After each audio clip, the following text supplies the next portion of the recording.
দেখো, আজকে আমরা শিখব শতকরা। শতকরা, যার ইংরাজি প্রতিশব্দ পার্সেন্টেজ। আমরা এই শব্দের সঙ্গে সবাই মোটামুটি পরিচিত।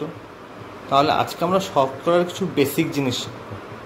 দেখো, অঙ্ক এমন একটা বিষয়, যে বিষয়টা অনেক শর্ট ট্রিক্স আছে যেভাবে অঙ্ক করা যায়, কিন্তু যদি তোমার কনসেপ্ট ক্লিয়ার না থাকে তাহলে তোমার কাছে সেই শর্ট ট্রিকগুলো হচ্ছে ওই ম্যাজিকের মতো। মানে ম্যাজিক হলো, যদি মনে থাকে সব কিছু সব ঠিক হলো, আর যদি সেগুলো সব মনে না থাকে তাহলে ম্যাজিকের কোনো আর দাম থাকলো না। তার জন্য আমরা শর্ট ট্রিক্স শিখব শেষে, কিন্তু তার আগে কনসেপ্ট একটু ক্লিয়ার করব। দেখো, এই যে শব্দ শতকরা, এই শতকরা, এই শব্দটা কি, এই শব্দটার মানে কি? এর মানে হচ্ছে, এর অর্থ হচ্ছে প্রতি শতে বা 100 ভাগের মধ্যে। দেখো, এই কথাটার মধ্যে আমরা কি বুঝতে পারছি? প্রতি শতে আর 100 ভাগের মধ্যে। এই কথার থেকে এটা বোঝা যাচ্ছে যে যাই হোক, শতকরার মানে হচ্ছে 100-র সঙ্গে শতকরাটা বড় সম্পর্ক আছে। ঠিক আছে, 100-র সঙ্গে শতকরা একটা বড় সম্পর্ক আছে। এবার আবারও বলছে যে এই শতকরা এমন একটি ভগ্নাংশ, এমন একটি ভগ্নাংশ যার হর, আমরা জানি হর লব কি, ভগ্নাংশের উপরেরটা হচ্ছে লব আর নিচেরটা হচ্ছে হর। হর সবসময় কি হয়? 100 হয়। এবার দেখো, তাহলে আমরা কি বুঝলাম? শতকরা শব্দের অর্থ হচ্ছে প্রতি শতে বা 100 ভাগের মধ্যে, এবং বলছে শতকরা এমন একটি ভগ্নাংশ যার হর সবসময় কি হয়? 100 হয়। আরও কিছু জিনিস দেখি, তাহলে কি বলবো আমরা শতকরাটি একটুখানি বুঝে নিই। দেখো, শতকরার চিহ্ন আমরা সবাই জানি, এরকম দুটো শূন্য মাঝখানে একটা দাগ, এটা হচ্ছে শতকরার চিহ্ন। এবার আমরা যদি কোনো শব্দে কোনো সংখ্যার পেছনে শতকরা বুঝি, মানে 20 শতকরা, মানে 20%, এইটাকে বলা হয় শতাংশ। আমরা সবাই জানি এগুলো 20%। তাহলে 20%-র মানে কি? বলছি 20 100 ভাগের মধ্যে, 100 ভাগের মধ্যে 20। বা আমরা যদি বলি 15%, মানে 100 ভাগের মধ্যে 15। তাহলে সবসময় একটা বোঝা গেল যে এমন একটা ভগ্নাংশ যার হরটা সবসময় 100 আর ওপরটা হচ্ছে 100 ভাগের মধ্যে সেটা। ঠিক আছে, এবার দেখো আরও কিছু কথা বলছি। তাহলে 100 ভাগের মধ্যে যখন শতকরা এইটা, এবার আমি যদি এখানে কাটাকাটি করি তাহলে কি দাঁড়াচ্ছে? আমার দ্বারাই 0 0 কেটে গেল, 2 দিয়ে কাটলে 5, মানে 1/5 এত। এটা কি বেরোলো? অংশ। অংশ কেন? কারণ এটা তো ভগ্নাংশ। এবার এখান থেকে একটু খেয়াল করি তো, যে আমরা কি এরকম বলতে পারি যে কোনো, ধরো আমার কাছে 5টা কিছু আছে, যে কোনো বস্তু, সে 5টা বস্তুর মধ্যে একটা বস্তু, নিশ্চয়ই বলতে পারি। তাহলে সেইটাই, এই 5টা বস্তুর মধ্যে যে একটা বস্তু, এই যে অনুপাতটা আমি কি লিখতে পারি? 1:5, 5-এর মধ্যে 1, এই 5-এর মধ্যে 1। দেখো, এই অংশ বেরোলো ভগ্নাংশ, এখানে আসলো অনুপাত। তাহলে এর অর্থ যা, এই 1:5 অর্থ যা, 1/5-এর অর্থও তাই, আবার এই 20%-এর অর্থ কিন্তু 1। তাহলে অঙ্ক হচ্ছে একের সঙ্গে অন্যটা কো-রিলেটেড। অতএব অঙ্ক একের সঙ্গে অন্যটা রিলেট করে করতে হবে, তাহলে অঙ্কটা মনে থাকবে, শিখতে পারা যাবে। অতএব চলো, আজকে আমরা কিছু অঙ্ক নমুনা আছে আমার কাছে, সেগুলো তোমাদের প্র্যাকটিস করাই এবং সেগুলো সম্পর্কে তোমাদের কিছু ধারণা দিই, যেটা প্রয়োজনীয়। তো আমাদের এখানে আমি কিছু অঙ্ক এনেছি। দেখো, প্রথম অঙ্কটা আছে এখানে 3/4কে শতকরায় প্রকাশ করো। দেখো, আমি একটু আগে যখন বলেছিলাম যে এটা ভগ্নাংশ, মানে এখানে যখন 4/3 আছে, সেটাকে আমি বলতে পারি 4টের মধ্যে 3টে। তাহলে আমি লিখতে পারি যে এই 4-এর মধ্যে 3টে। আর পার্সেন্টেজ মানে এখানে কী শতকরায় প্রকাশ করতে বলেছে, শতকরাতে। তাহলে শতকরায় কতর ভিতরে হয়? শতকরা সবসময় 100-র মধ্যে হয়। তাহলে আমি 4-এর মধ্যে 3টে যখন লিখতে পারি, এখানে যেন বলা আছে 4-এর মধ্যে 3টে, ভগ্নাংশ মানে তাই 4-এর মধ্যে 3টে, তাহলে আমরা বলতে পারি যে 100-র মধ্যে কত হবে। দেখো 4টের মধ্যে 3টে হলে 100 তো বড়, আর বড় হলে সবসময় ওপরে হয়। 4-এর মধ্যে যদি 3টে হয়, 100-এর মধ্যে কি বেশি হবে না কম হবে? বেশি হবে। বেশি হলে ওপরে গুণ হবে, গুণ করলাম 100। তাহলে কাটাকাটি করি, 4 দিয়ে কাটলাম 25, 3 25, 75%। উত্তর আমাদের এখানে এটা ছিল। দেখো তারপরে আর একটা, আশা করি বোঝা যাচ্ছে, বোঝা না গেলে আমাকে জানাবে। হ্যাঁ, তারপরে একটা অঙ্ক দেখো, বলছে 1% অর্ধেককে দশমিকে লিখুন। দশমিকে লিখতে বলেছে 1% অর্ধেক। 1% কি? এই যে 1, এই 1-এর শতাংশ, 1% হয়ে গেল এর অর্ধেক। আমরা জানি 1-এর অর্ধেক কত?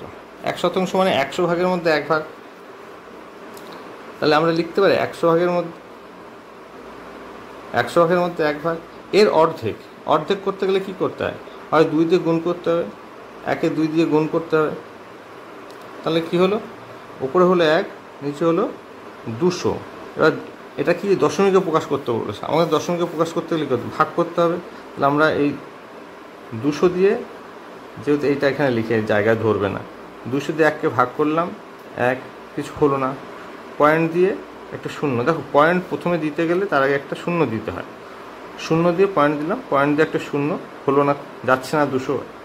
আর একটা শূন্য দিয়ে আর একটা শূন্য, তাও যাচ্ছে না, আর একটা শূন্য দিয়ে একটা শূন্য। এবার দেখো, এবার হচ্ছে 5 বারে কাটাকাটি চলে যাচ্ছে, ভাগতে যাচ্ছে। তাহলে উত্তরটা কত হলো? কোথায় আছে? 1-এর দাগে আমাদের উত্তর। দেখো বোঝা না গেলে আমাকে জানাতে হবে কিন্তু। তাহলে দেখো এখানটা আবার একটুখানি আমি বলি। তাহলে 1% মানে কি বললাম? 1% মানে, পার্সেন্ট মানে 100 ভাগের মধ্যে যেটা থাকবে তাই। তাহলে 100 ভাগের মধ্যে 1 ভাগ ছিল, এর অর্ধেক বলেছে, শতাংশের অর্ধেক। অর্ধেক মানে কি? হাফ। হাফ দিয়ে আমরা গুণ করলাম, গুণ করলে যেটা পেলাম সেটাকে কি বলেছে? দশমিকে প্রকাশ করতে, সেটাকে ভাগ করে দশমিকে প্রকাশ করলাম। বোঝা গেল? তারপরেরটায় আসে। তার দেখো এইসব অঙ্কগুলো এই আগেরটা যেটা করলাম সেটা LIC-তে এসছে, তার আগেরটা RRB-তে এসছে। তো এইভাবে অঙ্কগুলো এসছে বিভিন্ন পরীক্ষাতে। তো তোমরা চেষ্টা করবে অঙ্কগুলো থেকে শেখার। পরীক্ষা এখন 2010 সাল বা 2008 সালের পরীক্ষা এখন হয় না, এখন অনেক টাফ হয়, কিন্তু এগুলো করলে তোমার বেসিকটা ক্লিয়ার হয় বলে এগুলো করানো। তারপরের কোশ্চেনটা দেখো, বলছে 5000-এর 12%। 5000-এর 12% সমান কত? দেখো 12% আছে না, 12%। 12% মানে কি? 12% মানে 100 ভাগের মধ্যে 12 ভাগ। তাহলে 100 ভাগের মধ্যে 12 ভাগ, 100-র মধ্যে যদি 12 ভাগ হয়, এখানে চেয়েছি কি আমার? 5000-এর মধ্যে 12 ভাগ, 12% মানে কত? 100 ভাগের মধ্যে 12 ভাগ হলে 5000 100 থেকে বড় না কম? ছোট। বড়। বড় বা বেশি? বেশি হলে কি হয়? গুণ হয়, গুণটা সবসময় ওপরে বসে, তাই উপরে 5000 দিয়ে দিলাম। কাটাকাটি করি, 5 12 60, এই শূন্য লিখে দিলাম। তাহলে কত হলো? 600। 600 কোথায় আছে? 1 নম্বরের উত্তর। আশা করি বোঝা যাচ্ছে। না বোঝা গেলে আমাকে বলতে হবে, কমেন্ট করে জানাবে। পরের অঙ্কটা দেখো, ওই যে 245-এর 36%। 245-এর 36%, তার থেকে বিয়োগ করতে বলেছে কি 210-এর 40%।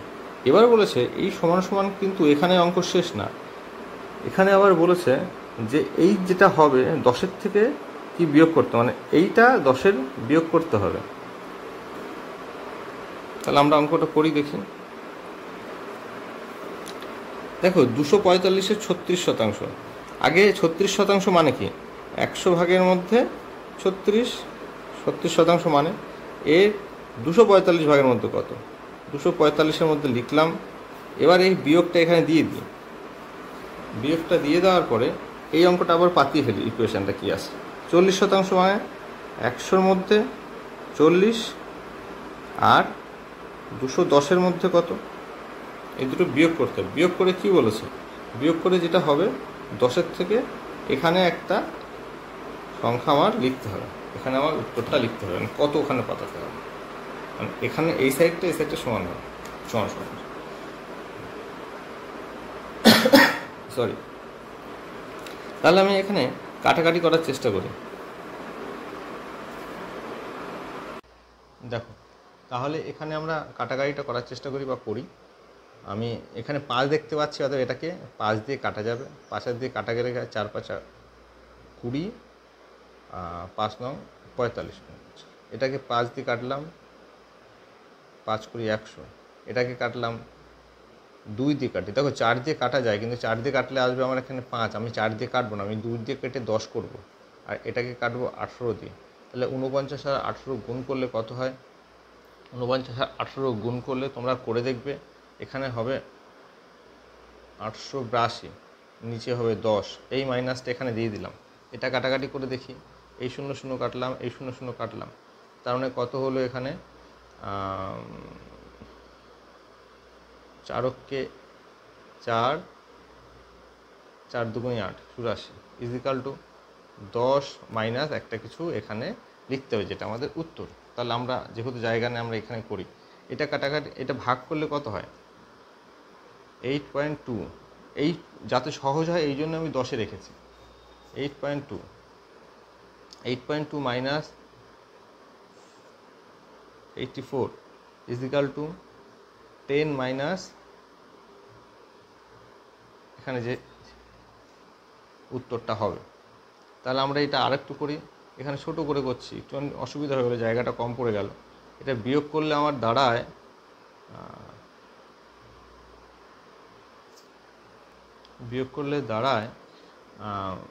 বিয়োগ করে দেখো 4.2 হবে। আর এখানে আছে কত? 10 মাইনাস আমার উত্তরটা যেটা দিতে হবে। তাহলে দেখো এখানে 10-এর সাথে কত মাইনাস করলে 4.2 হবে? সেটা করতে গেলে 10-এর থেকে যদি আমি 4.2 বিয়োগ করি, তাহলে আমরা উত্তর পেয়ে, এই উত্তরটা তোমরা কমেন্ট করে লিখবে। এখানে কোথায় আছে উত্তরটা, কত হয় উত্তরটা তোমরা কমেন্ট করে আমাকে পাঠাবে। ওকে, পরের অঙ্কটা দেখি। এবার একটু সমস্যা হচ্ছে জায়গার, আমি ঘুরিয়ে নিলাম। পরের অঙ্কটা দেখি। বলছে যদি একটি সংখ্যার 20% 120 হয়, তবে ওই সংখ্যার 112% কত হবে? দেখো 20 কোনো একটা সংখ্যার 20% 120, তাহলে আমরা এরকম কি বলতে পারি? ভালো করে বুঝবে। এই 20% মানে কি? 20% মানে আমরা জানি যে 100-এর মধ্যে 20। এই 100-এর মধ্যে 20, এটাই বলে দিয়েছে কত? বলে দিয়েছে 120। তাহলে আমরা কি এরকম বলতে পারি যে এই 20 ভাগ মানেই 120? ভালো করে বুঝবে। 20% মানে আমরা জানি হচ্ছে 100-এর মধ্যে 20, আর সেই 100-এর মধ্যে 20 যে ভাগটা, সেটা ওরা বলে দিয়েছে 120। আমরা বলতে পারি না যে 20% মানে 120? 20% মানে যদি 120 হয়, তাহলে বলেছে ওই সংখ্যার 112% মানে কত? তাহলে 112% 20% মানে যদি 120 হয়, তাহলে 112% মানে কত? আমি এখানে লিখি। কারণ কেন লিখলাম? দেখো 20 থেকে 112 বড় হলে বেশি হবে, বেশি তাই উপরে গুণ। এই 0 0 কাটলাম, এই 6 দিয়ে কাটলাম, গুণ করি। 6 2 12, 6 2 12 2, হাতে আমার 1, 6 1 6 1 7, 6 1 6। এটা হচ্ছে অ্যান্সার। কোথায় আছে দেখি, পরেরটা দেখি। খাতাটা একটু ব্যাখ্যা করে নিলাম, কারণ আমার একটু অসুবিধা হচ্ছে লিখতে, ওই জন্য খাতাটা ব্যাখ্যা করে নিলাম। তোমরা একটু অ্যাডজাস্ট করে নিও। আশা করি ঠিক বোঝা যাচ্ছে, দেখা যাচ্ছে।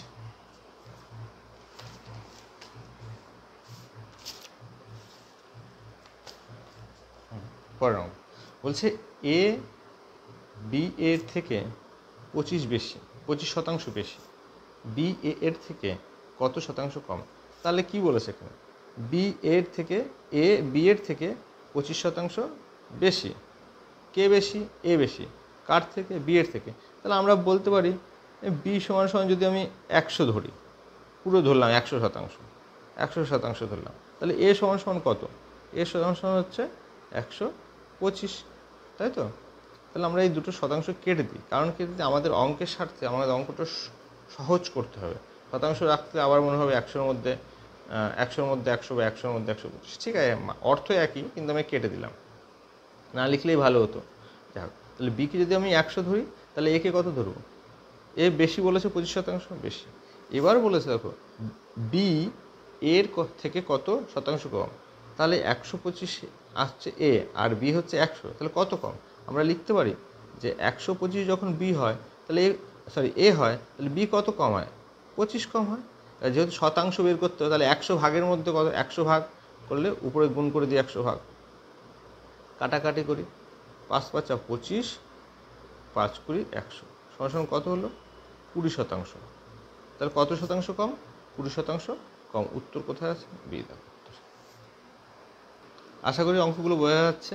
তাহলে পরের অঙ্কটা করি। দেখো, কোনো অসুবিধা হলে আমাকে প্লিজ একটু বলবে, তাহলে আমি আরও সহজ করার চেষ্টা করব। দেখো, এখানে কোনো ট্রিক্স, কোনো সূত্র কিছু কিন্তু ইউজ নেই, শুধু অঙ্কগুলোকে পড়ে, অঙ্কগুলো বুঝে তারপরে করার চেষ্টা আছে, এবং সেগুলো করেছি। তোমরা করবে, শিখবে, দেখবে ভালো লাগবে। কারণ ওই সূত্র টুত্র করলে কি হয়, পরীক্ষার হলে অত অত সূত্র, অত পড়াশোনার মধ্যে সূত্র নিয়ে গেলে বাই চান্স একবার ভুলে গেলে ও আর কোনো কাজে আসবে না। যাই, পরেরটা আমরা করি। দেখো, পরের অঙ্কটা একটু আমরা পড়ে নিই। বলছে একটি গ্রামে, আর অঙ্ক সব থেকে বড় ইম্পর্টেন্ট, অঙ্ক পড়বে, অঙ্ক একটুখানি পড়েই অঙ্ক করার চেষ্টা করবে, পুরো অঙ্ক পড়বে, কারণ অঙ্কের মধ্যে কথার অনেক পার্থক্যের জন্য উত্তর চেঞ্জ হয়ে যায়। অঙ্কটা পুরো পড়বে। একটি গ্রামে মোট জনসংখ্যার 30% শিক্ষিত, 4620 জন অশিক্ষিত হলে ওই গ্রামের মোট জনসংখ্যা কত? তাহলে অঙ্কটা আমরা করি। বলেছে মোট জনসংখ্যার 30% হচ্ছে শিক্ষিত। তাহলে আমরা লিখি, লেখার এখন একটু লিখছি, লেখার প্রয়োজন নেই। শিক্ষিত হচ্ছে 30%, তাহলে অশিক্ষিত কত? নিশ্চয়ই এটা আমাদের এরকম লেখার প্রয়োজন নেই, কিন্তু তোমাদের জন্য একটু লিখছি আমি।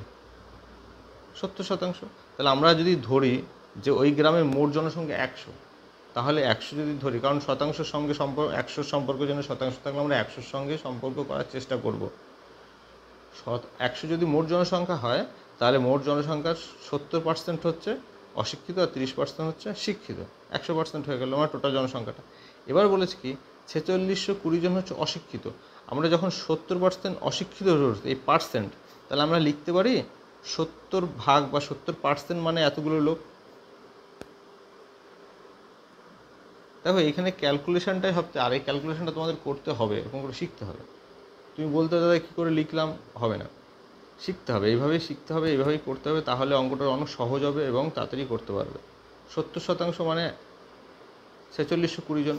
তাহলে ওই গ্রামের টোটাল মোট জনসংখ্যা আমি কত ধরেছিলাম পার্সেন্টেজের হিসাবে? 70 আর 30, 100 ধরেছিলাম। তাহলে এবার দেখো, 70% মানে এত ধরলে 100% কত? 100% তো মোট জনসংখ্যা ধরেছে। 0 দিয়ে 0 কাটলাম, 7 দিয়ে এটাকে কাটার চেষ্টা করে দেখি যায় কি না। 6 7 42, 4 6 7 42, 66। তাহলে কত হলো? 66, 100 দিয়ে 66 সরি এত জন। তাহলে মোট জনসংখ্যা কত? একটি বাক্সে 100টি নীল বল, 50টি লাল বল এবং 30টি কালো বল আছে। 25% নীল বল এবং 50% লাল বল তুলে নেওয়া হলে বর্তমানে কালো বলের শতকরা হার কত আছে? দেখো কী বলেছে, 100টা কী নীল বল লিখে ফেলি আমি। নীল বল 100টা, লাল বল 50টা, আর কালো বল সেটাও 50টা। কি বলেছে? বলেছে 25% নীল বল। নীল বল কোথায়? এর 25%। দেখো, 100-এর 25% মানে কত হবে? আমরা সবাই জানি 100-এর 25% মানে 25টা। লাল বল কি বলেছে তারপরে? 50% লাল বল। লাল বল কটা আছে? 50টা। 50টার 50% করলে কত হয়?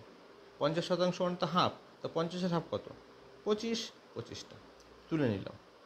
আর এবার তাহলে বল কত থাকলো? এবার কি বলেছে, নেওয়ার ফলে বর্তমানে কালো বলের শতকরা হার কত? এবার তাহলে বর্তমানে এখন বল কটা আছে? আগে ছিল টোটাল বল 150, 50 মানে 200 বল ছিল। 200 বল ছিল, এখান থেকে 50টা বল চলে গেল, তো থাকলো 150টা বল। তাহলে এখন আছে টোটাল কটা? টোটাল বল আছে 150টা। এই 150-এর মধ্যে কালো বল কটা আছে? টোটাল বল আছে 150টা। এই 150-এর মধ্যে কালো বল আছে 50টা। শতকরা বের করতে গেলে 100টার মধ্যে কত গুণ করতে হবে? সবসময় বের করতে হবে। তাহলে 100টার মধ্যে কত? কাটাকাটি করি, 0 0 কাটলাম, 5 দিয়ে কাটলাম 3, তাহলে 100/3। এটা যদি ভাগ করা হয় তাহলে উত্তর হবে 33/1/3 এই পার্সেন্ট। উত্তর কোথায় আছে? দেখো এই অঙ্কগুলো খুবই সোজা, খুবই সোজা অঙ্ক। একটুখানি কনসেন্ট্রেশন মন দিয়ে করলে, দেখলে খুবই সোজা। কোনো নিয়ম টিয়ম করতে হবে না, শুধু অঙ্কের যা যা লেখা আছে, অঙ্কের তথ্য দেওয়া আছে, সেই তথ্য দেখে দেখে অঙ্কগুলো করতে হবে। শেষ অঙ্ক আজকের। একটুখানি সমস্যা হচ্ছে, এবার ঠিকঠাক আশা করি দেখতে পাচ্ছ সবাই।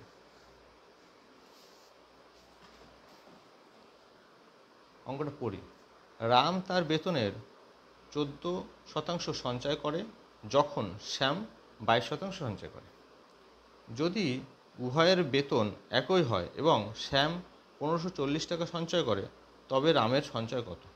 ঠিক আছে, দুটো জিনিস ভালো করে খেয়াল করতে হবে। এখানে বলেছে উভয়ের বেতন একই, এই কথাটা খুব ইম্পর্টেন্ট। তাহলে আমরা করি দেখি। এখানে কি বলেছে? শ্যাম 540 টাকা সঞ্চয় করে। শ্যামের সঞ্চয় পার্সেন্টেজ কত? 22%। তাহলে আমরা লিখতে পারি যে 22% মানেই এই 540 টাকা। 22% মানেই 540 টাকা। তাহলে 100% মানে কত? 100% কি? তার মোট আয়টা। 100% মানে কত? 22 দিয়ে দেখি, 11 দিয়ে 2 দিয়ে কাটি, 50, 11, 11 দেখি এটা কাটা যায় কি না। 11কে 11 থেকে 44, 4 11 44, 140,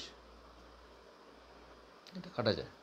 তাহলে এখন কত দাঁড়ালো? উপরে 140 আর 50 গুণ করি, এই দুটো শূন্য রেখে দিলাম, 4 5 20 শূন্য, হতে আমার 2, 5 5 আর 2 7। তাহলে শ্যামের মোট আয় কত বেরিয়ে গেল? এটা হচ্ছে শ্যামের আয় বেরোলো। শ্যামের আয় বেরোলো। শ্যামের মোট আয় কত বেরিয়ে গেল? 7,000 টাকা। এবার এখানে বলেছেন উভয়ের বেতন একই, তাহলে রামের বেতনও কত? 7,000 টাকা। 7,000 টাকায় 14% সঞ্চয় করে। তাহলে আমরা লিখতে পারি যে শতাংশ মানে কত? 100। 100 টাকার মধ্যে সঞ্চয় করে কত? 14 টাকা। 7,000 টাকার মধ্যে সঞ্চয় করবে কত?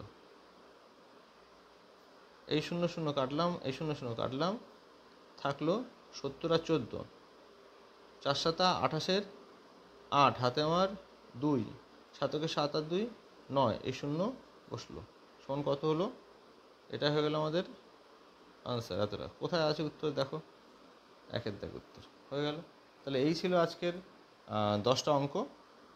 বাকি অঙ্ক আবার আমি পরে একটা ভিডিও করে এর থেকে একটু কঠিন, মানে এগুলো একদম সহজ অঙ্ক, এরপরে একটু কঠিন আরেকটু, যেগুলো বর্তমানের পরীক্ষায় খুব আসছে, সেই সব অঙ্কগুলো নিয়ে আরেকটা আমি পার্সেন্টেজের ভিডিও বানাবো। ঠিক আছে।